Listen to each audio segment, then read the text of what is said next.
Hello and welcome to Citizens Forum. It's February 19th today, and it's been about 11 years and 5 months since the occurrences of September 11th, 9/11, an event that in many ways certainly changed a lot of what was happening in the world for the worse. So I wanted to have a show about 9/11, and we've invited Paul Stein on. Paul has been involved in this issue for quite a while. He's involved with a group called We Are Change, and we're gonna talk to Paul in the second part of the show as well.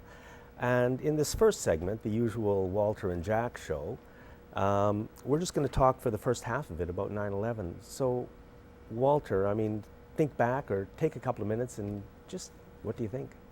Well, on September 11th, 2001, pretty well everybody can remember where they were at and what they were doing. It was one of those moments in their lives when they really reassessed so many things about this culture we live in and what was really happening in front of them as they watched the TV screen. It was very shocking and very, very alarming. But it wasn't a total surprise for me personally. And I don't know, I know Jack and I had discussions about George Bush Jr. and the fact that his presidency was a very lame presidency. He really had no mandate. The Republicans always like to have a war someplace. They really didn't really have any place to go that was really good and solid. And we were looking and worrying that they were going to pull something off. So on September 11th, when I saw the image of that second plane hitting the tower, I thought, and I said this to my wife, I said, I don't know how they did it, but they did it. And she says, oh, Walt, you're always talking about conspiracy theories and all that. But I think, the evidence certainly piled up very, very quickly that there was some huge problems with the official story. A lot of people have a hard time getting to the place where they could really challenge or to even contemplate that, this level of a crime could happen, and that it was even a chance that their own government was involved. So to me, it was a very, very powerful moment in my life and all the people around me, and I think it changed us in our culture. We became much more, maybe more fearful in general, and it really was the end of an era in many ways. Yeah, well, I remember you just mentioned something at the beginning, and that was basically changed it for the worst. I think the law of balance in the universe exists, and that we don't see this other side of what we see on TV. So I would argue that 9/11 was not only a bad thing, but it was a good thing, because it helped you wake up even further. It helped me see things to the way they really were. So in reality, I don't think it necessarily was a good or bad thing, so to say. I think it's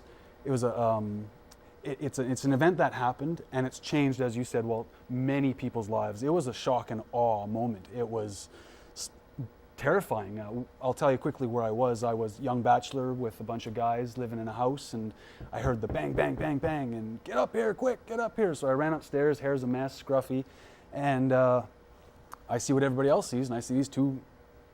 And here's the thing, infernos. The media kept on saying infernos, infernos. So I thought, oh wow, look at this. Of course, look at this bad terrorist event, right? And then next thing you know, the media is doing this and saying that, and there's leaks here and there's feeds there, and then all of a sudden the building collapses. And I'll never forget it, because they showed a close-up of the first building. I think it was the South Tower, and it did a slight tilt. I don't know, it might have been a 45 degree or something. And you know how when you have that moment of thought that only lasts a second, but it actually takes like 10 or 50 or up to a minute of thought that you have in your brain, but it's a split second? I imagine seeing that top of that building fall off and continue with gravity and fall to the ground and explode on all the workers. And I was thinking to myself, this is gonna be ugly. This is just ugly. But what happened, all of a sudden big dust everywhere and the whole thing comes down, and the narration of what's happening, I got sucked in.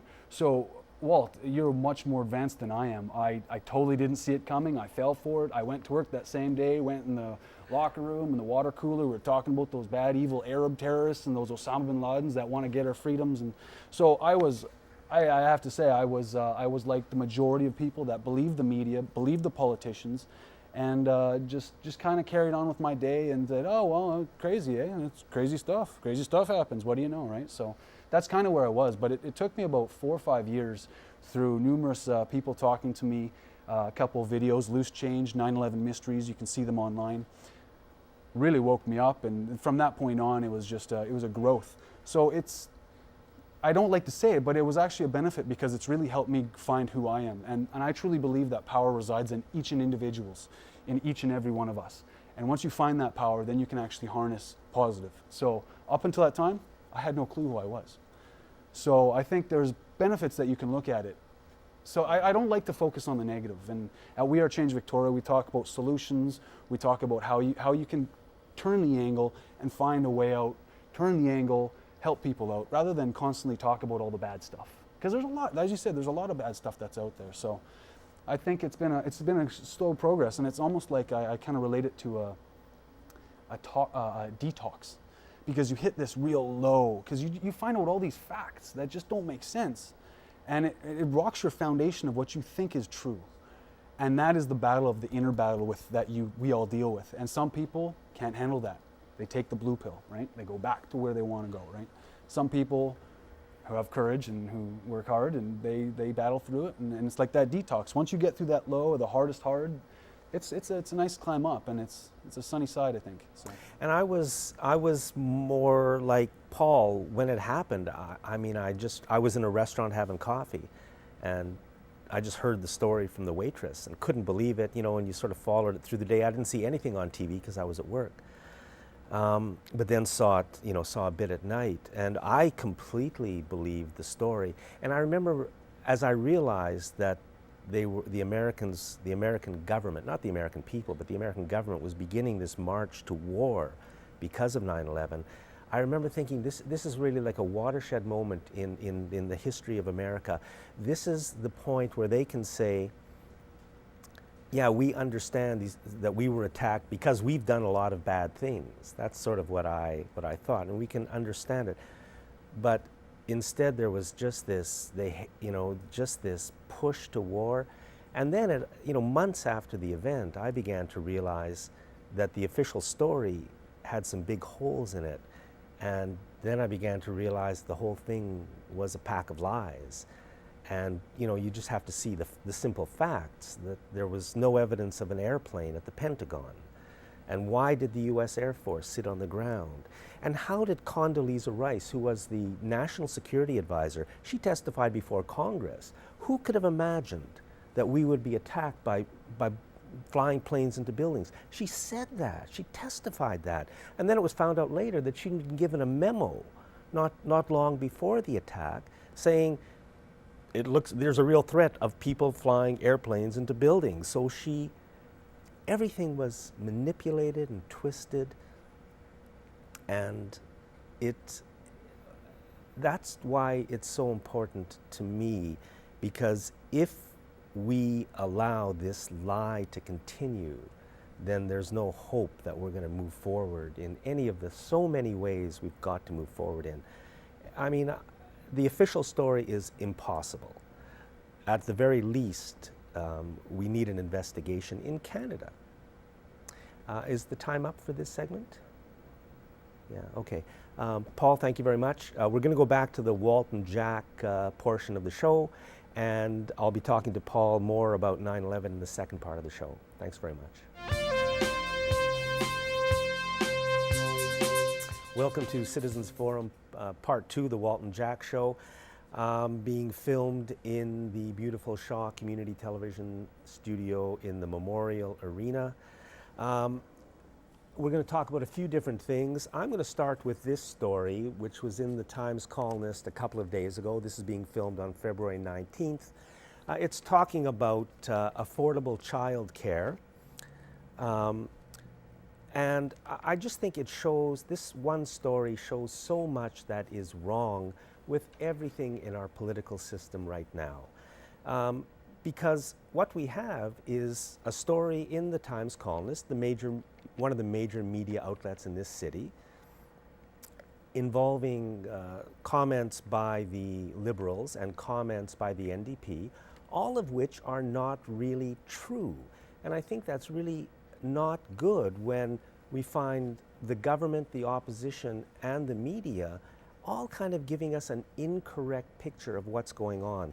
So the story is about affordable child care, and the semi-headline says, BC can't afford $1.5 billion price tag, government says. Now, they're saying we can't afford it because we have a deficit, but what nobody ever says is that the only reason for the deficit is tax cuts, especially aimed at the richest people and the biggest corporations in British Columbia. So what they should be saying is, BC can't afford daycare or more money for schools because we're giving the money to the people at the top, to the 1%, in fact, to the half of 1%. So let's just go through the story. The province can't afford to implement a Quebec-style model costing less than $10 a day for childcare, said Premier Christy Clark. Now that's not true because we could afford it. And imagine what a boon it would be to the people who have children who really need help, because you know, you're working at low-paid jobs especially. How do you afford childcare? You can't. People can't afford to have children because of these crazy rules, and the money is there. In Quebec, the story says, parents currently pay $7 a day for childcare. Well, why not? Why not? And just imagine the stress off the people at the lower end of the income ladder if we could do this for them. But they tell us we can't because we have a deficit caused by tax cuts. So the story goes on to talk about the NDP, and here's what the NDP says. The government always talks about improving childcare just before an election, said NDP critic Sue Hamill. We do have a crisis in the childcare system, she said. High costs, few spaces, and etc. But the NDP critic goes on to say, we have said clearly that unless the federal government comes on board in a serious way, that a $1.5 billion child care program is not an option. It's just too expensive. So that's the NDP giving us the same line. And the media in no way ever corrects them. The media never says the only reason for the deficit, because it's over $6 billion a year. We have a deficit of about $1 billion. We're losing $6 billion in taxes compared to 12 years ago. We could have $1 billion surplus. So that's my story. I think it's important that we just see how we're being manipulated. Walter. It's related in some ways. The story that I've been looking at over the last 5 or 6 weeks is the firing and then unfiring of the Auditor General, John Doyle, and how these events all occurred and what was happening behind the scenes. So on February 15th, there was an article in the Times-Colonist in which John Horgan stood up in the House and basically said that we were going to have a crisis in British Columbia because we may be without an Auditor General. And he was badgering the Liberals to appoint an Auditor General, and basically he said that we have 18 days to appoint an Auditor General. But the strange thing about that is that, in fact, the Auditor General won't be leaving until July, and the election is in the early May. So the new government that is elected at that time would have time to appoint an Auditor General, especially if they're thinking about it. It wouldn't be that hard to do it.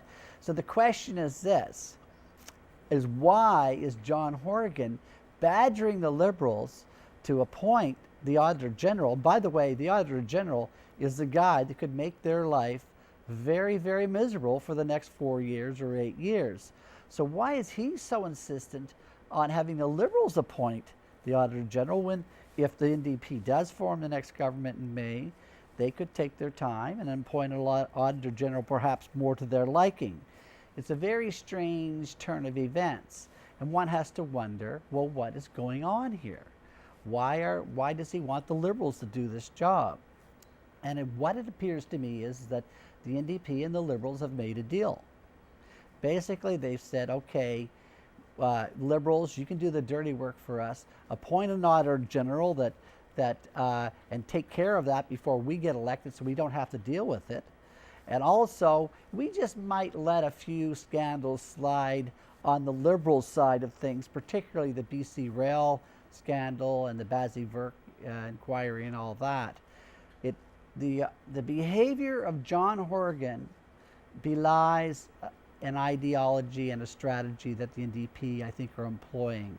They've cut a deal with the Liberals to suppress key information on several files, and particularly the BC Rail issue, because I think when you really do examine the whole BC Rail events, starting from back when Campbell and company sold BC Rail for a pittance, on to the Bazzi-Verk inquiry and all that, that if you look at how this all transpired, it looked like there was a sort of an agreement and a compliance amongst the not only the participants involved, of course, but the Crown did some very strange things by reducing the charges to Bazzi and Verk. The court itself, the judge, didn't question a lot of these things and how it transpired, and appeared to let things go when I think they should have been challenged. And of course, the NDP didn't fundamentally challenge what was going on either. So we have a case where I think where we have a system, an example of a system that's really rotten to the core. Well, I would certainly have to agree that our political system and our media system is in a mess. I mean, your story and my story, in both, for example, if we have a deficit in this province and there's a shortage of money for all the public services that we need, and the NDP is supposed to be the party of public services, why won't they ever tell the citizens of this province that the only reason we have a deficit and can't afford things is because of the tax cuts that the Liberals put in place, aimed directly at the richest people and biggest corporations in the province? Exactly, Jack. You know, the example would be the Democrats and the Republicans in the United States. And the government in the United States is completely constipated right now. They can't do anything. It's all locked up. It's just because the Republicans and the Democrats fundamentally share the same ideology and have the same people to answer to. And I think the NDP are sending out the signs every day that it's business as usual in this province. Don't worry, we're not going to ruffle any feathers. Get us elected. We'll take care of the things we have to take care of. Actually, the NDP is going to ruffle a lot of feathers, but it's all going to be the feathers of their supporters who will be very surprised at what the NDP does. Now, where does this kind of thing lead to? Well, let's talk about we've just got a minute left. Let's talk about the nuclear story, because there's another nuclear disaster happening following the one in Japan, which is never mentioned in the media. That is probably the greatest environmental disaster human caused of all time. And Walter, there's another one. Well, in Hanford, Washington, there's a nuclear materials storage facility, and one of the tanks are leaking. There's dozens and dozens of vessels there holding millions of gallons of very, very radioactive material. And this is the start of it. This is the start of radioactivity entering into the environment. There's no plan on how to clean this up. And we have, particularly in British Columbia, we have a Green Party that doesn't seem to be that adverse to nuclear energy. So these are the sort of, where are our alternatives, Jack? When even the Green Party cannot get on board on such a fundamental issue that we all know that this type of technology is just deadly for the planet and has to be stopped. We're out of time. Thank you very much, Walter. Thank you for watching the Walt and Jack Show. We can fix things up. It's just going to take all of us to just get more involved.